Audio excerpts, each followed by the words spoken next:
Hey everyone, hi, welcome or welcome back to my channel. Today I'm going to be talking about the worst books I read in 2023. Now, if you are new to my channel, you must know that this is not a normal video for me. I often don't talk about things that have given me misery. However, I do talk about the ins and outs of my reading life, and I often talk to you all about what's bringing me joy, and every once in a while I gotta sprinkle in a video about books that didn't work for me.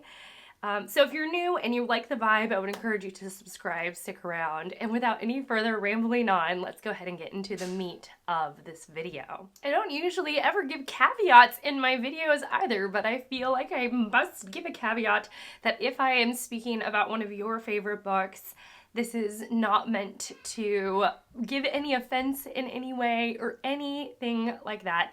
I hold these worst books lightly, and I hope you will as well. And I'm also not including any DNFs, did not finishes. I really wanted to, I don't think that's fair. I must have read the entire book for it to have made it on this list. Before we actually get started, I must know, I don't want to be the only one sharing, and I must know, what was the worst book that you read in 2023? I want the title, I want the author, I want the reasoning. Please tell me. Again, I don't want to be the only one sharing my worst reads, and I just want to know what didn't work for you this year and why. We're going to work my way up to the worst. So, and I really would say, like, there's 2 books that I would say didn't work for me, and 3 books that I just thought were pretty wretched. So the first of the 2 books that didn't really work for me is none other than, and actually I'll scoot to the side. See, I'm like faking y'all out. Okay, I'm gonna scoot so I have plenty of room to put the pictures up. But the first book that didn't work for me is a brick of a book. It is enormous. And in many ways, it is the size of the book that was such a letdown, because when you see a big juicy book, like a large book, it's giving the promise that it's going to be filled with this magical, enduring, beautiful, like long-lasting story that will keep you gripped in its pages for the 900 that there are. And this book did not. And also it was such a letdown because it was like it was going wild on the internet when I was reading it. And so I was like, I think I really hyped myself up for the book, and then when I got in there were parts that dragged, and I often said, or I have said, my friend Anita said it first about the book, and I agreed, and I've taken it on as my own sentiment as well, is that I felt trapped in its pages sometimes. Like, I could not be released from it because it was so long, and I wanted to finish it, and I was determined to finish it, and I did, and it was overwritten. It was just overwritten, y'all. And I'm talking about none other than Abraham Verghese' Covenant of Water. This is an Oprah book club pick. It is a multi-generational family saga. And it is, I don't know, it's sort of all about the multi-generational family saga-ness. It has a huge, wide cast of characters, but actually that's like the first thing that didn't work for me, is that, like, I struggled to connect to the main character. I struggled to connect with her struggle. I just didn't get it. Like, I did not get it. And the worst parts were that there were sections that felt like like you were walking through mud. Like, it was just the effort to pick one's foot out of the mud with the and then place it down just to take another step forward to progress through this novel, as if walking through mud is like reading this novel. It just took so much effort sometimes that by the end of it all, the effort wasn't worth, like, the end wasn't worth the effort. Like, looking back on the journey was not worth the effort. And if I would give myself some advice now, now looking back, I would just say, skip it, girl, skip it. you don't want that mess of a thing. It is not worth your time. The second book that I would say just like didn't work for me, more rather than it was, a wretched book, and it's another book club, Oprah book club pick. Another, like, not intergenerational, multi-generational family saga. No, it's not a family saga, but it's not a multi-generational family saga. It is a, I need to calm down. I'm getting all over excited.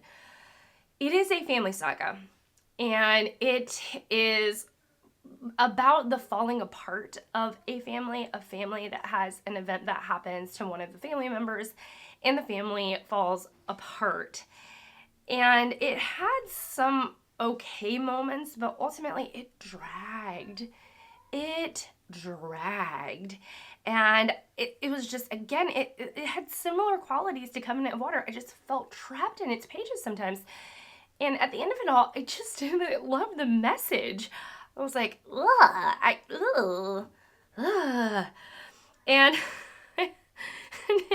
and it's Joyce Carol Oates' We Were the Mulvaneys.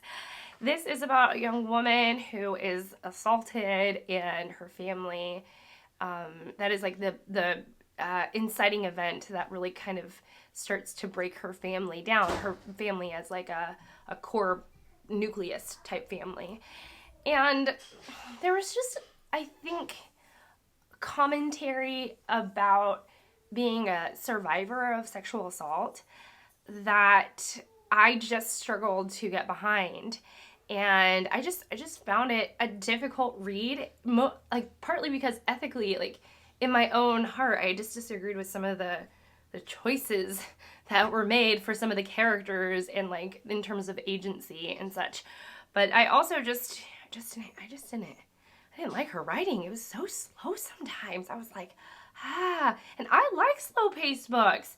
And for this, I was just like, no girl, no. I really should not be holding forth for every one of these. But the next is, it's just one that I thought was really poorly written. Like every page of the book was just cheesy. And it is that exact cheesiness that I think people love. Like that people, like there is a lightness to the writing that I think people just gravitate towards, because the next book is like a super famous book by a super popular author. And I think that the thing that didn't work for me is often what works for so many people. And it's just like this lightness, fantasy, sort of off the wall weirdness that happens. And, and so, like, I've come to terms that, like, it's okay that I didn't love it, or that I didn't even like it, and that it's one of my worst. But ultimately, the reason why it's on my worst list is because, like, the cheesy writing. Like, the writing was just so cheesy. And it was just, like, that's what, like, when I think about the book, I don't think about any of its subversiveness. I don't think about any of the action or even the romance. All I think about are the cheesy moments and the cheesy dialogue and the cheese factor of it all.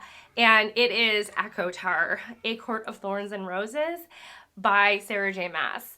I was ready to like this. I was like, okay, I understand that I myself don't tend to love like super popular books. Maas's book appeals to the masses, and it didn't appeal to me because I think, again, what the cheesiness that I think so many people are delighted by, or at least intrigued by, and like the sort of wild plot that could go anywhere in any direction all at once, I think that really sucks readers in, and it gives them a sense of adventure and anticipation about what's going on. And for me, I was just like, I don't like this. I want to try it.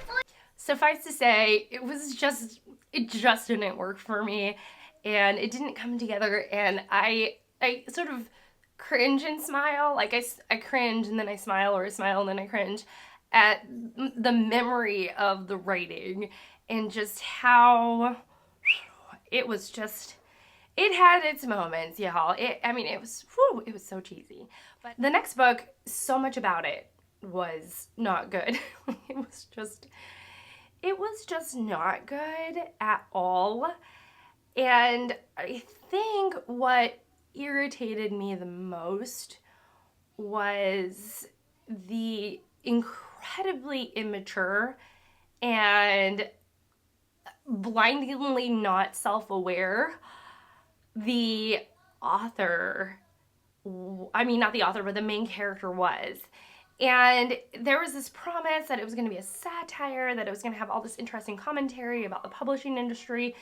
And it was just so hyped and so exciting for, for it to come out. It was like this author's first adult novel or something like that.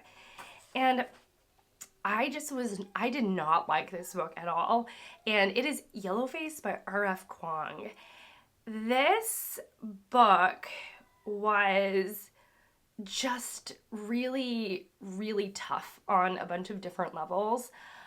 And I was so holding on hope to the fact that it would come together in off the rails. Like, I had this promise that our main protagonist, gets more and more unhinged as the novel goes on, and that she really starts to fall apart. And what I found, and then that it goes like totally bananas and off the rails, like at the very end. And what I had found rather was that it stayed very much on the rails, even at the end, that it was just that our protagonist just makes like bad decision after bad decision after bad decision. There was like really unusual choices for the protagonist emotionally. And on top of that, like, it didn't really all come together, and it was weird, and it not in a good way. I like weird novels, and this was not weird in a good way. It was weird in like a not good way. It was weird in a bad way. Okay, and so it was just everything. Not only was it a letdown, but it was just bad. It was bad. Finally, the worst book that I read in 2023, I held forth about it on a Tops and Flops with Frasier. Like, I went on and on and on about how much I really disliked this book. It sort of did everything I dislike about a book and more. And it is just like when the writer uses when the author is constructing a character, and that character likes art in order to give the character some sort of personality. Like, I really dislike when an author does that. They're like, my character is quirky because she really likes this kind of artist, and she's really into it, and she's trying to be that kind of artist, or the artist is a huge inspiration to her. And I'm like, oh no. But on top of that, it was about a vampire, and the vampire, like, everything I know about vampires, not that I know a lot, but I do know some. I have watched a lot of Buffy the Vampire Slayer. I have read Interview with a Vampire. Like, I have some knowledge about vampires and vampiric lore. And it just like defied, it didn't align, and it didn't have any explanation as to why it didn't align with like most, if not all, vampire lore that I knew. And I was just like, what is happening? I don't get it. And the book I'm talking about is Woman Eating by Claire Coda. It was just wretched. There were like plot holes here, there, and everywhere. It didn't make sense.